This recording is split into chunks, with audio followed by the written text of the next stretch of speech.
तो सबसे जो महत्वपूर्ण सिद्धांत है विकास का वो है व्यक्तिगत विभिन्नता का सिद्धांत, जिसे कहते हैं प्रिंसिपल ऑफ इंडिविजुअल डिफरेंसेस, यानी व्यक्तिगत विभिन्नता का सिद्धांत। अब व्यक्तिगत विभिन्नता का सिद्धांत क्या कहता है? अगर आपको सीटेट में टॉपर बनना है ना, तो सीटेट का जो एग्जाम है वो एक ही बात के इर्द गिर्द चलता है और वो है व्यक्तिगत विभिन्नता। व्यक्तिगत विभिन्नता का सिद्धांत यह कहता है कि प्रत्येक बच्चा अलग है, प्रत्येक बच्चे की विकास की दर जो है वो अलग है। अब बात को ध्यान से समझना, प्रत्येक बच्चे के विकास की दर अलग है, प्रत्येक बच्चे के विकास की दर अलग है, विकास की दर अलग है। विकास की जो दर होती है वो कैसी होती है? अलग होती है।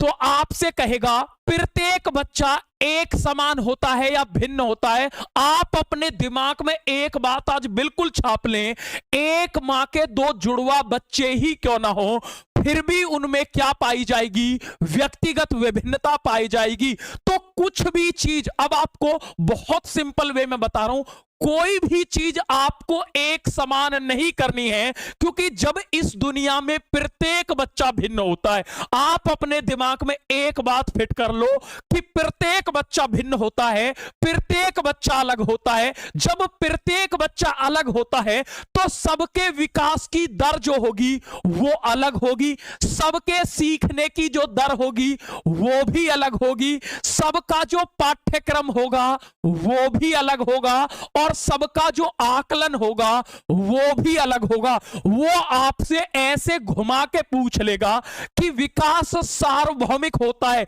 जब ये क्वेश्चन एग्जाम में पूछा गया तो आप यकीन नहीं करोगे बच्चों, जो मैंने डाटा निकाला था उसमें 97% बच्चे ऐसे थे जो इस क्वेश्चन को कर ही नहीं पाए। वो आपसे कहेगा विकास सार्वभौमिक होता है, यानी कि डेवलपमेंट जो होता है यूनिवर्सल होता है, विकास सार्वभौमिक होता है। आप कह देना नहीं, सार्वभौमिक नहीं होता है, सार्वभौमिक नहीं होता।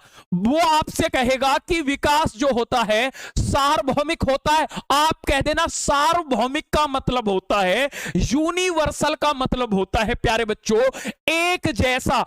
और बच्चे का जो विकास होता है वो अलग अलग होता है, प्रत्येक बच्चे का जो विकास होता है वो अलग अलग होता है, एक जैसा नहीं होता। वो कहेगा विकास सार्वभौमिक होता है। आप उस क्वेश्चन के ऑप्शन को तुरंत काट देना। अपने दिमाग में एक बात क्लियर रखना कि प्रत्येक बच्चे का जो विकास होता है वो अलग होता है, सीखने की जो दर होती है वो अलग होती है। अब क्वेश्चन कैसे घुमा के आपसे पूछेगा, एक एक छोटे से छोटा डाउट क्लास में ही क्लियर कर दूंगा, ये मेरा वादा है। क्वेश्चन कैसे पूछ सकता है, कैसे पूछा गया, इन सबको मैं दिमाग में फिट कर दूंगा। वो कहेगा एक बच्चा है जो 12 माह की आयु में बोलने लग गया है, एक बच्चा तो 12 माह में बोलने लग गया, एक बच्चा है बी जो 18 माह में बोलने लगा है।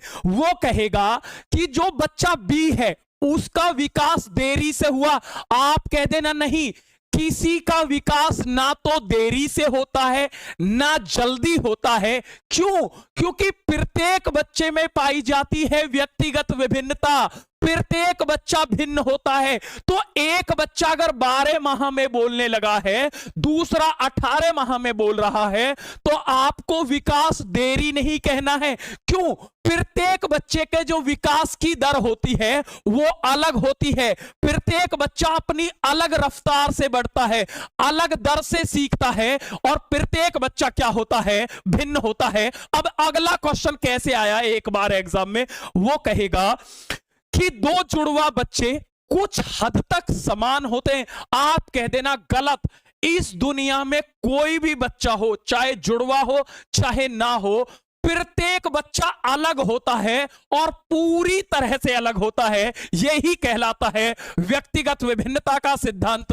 वेरी वेरी इंपॉर्टेंट है। इस तरह से दिमाग में बात फिट कर दी है, मजा आ गया होगा।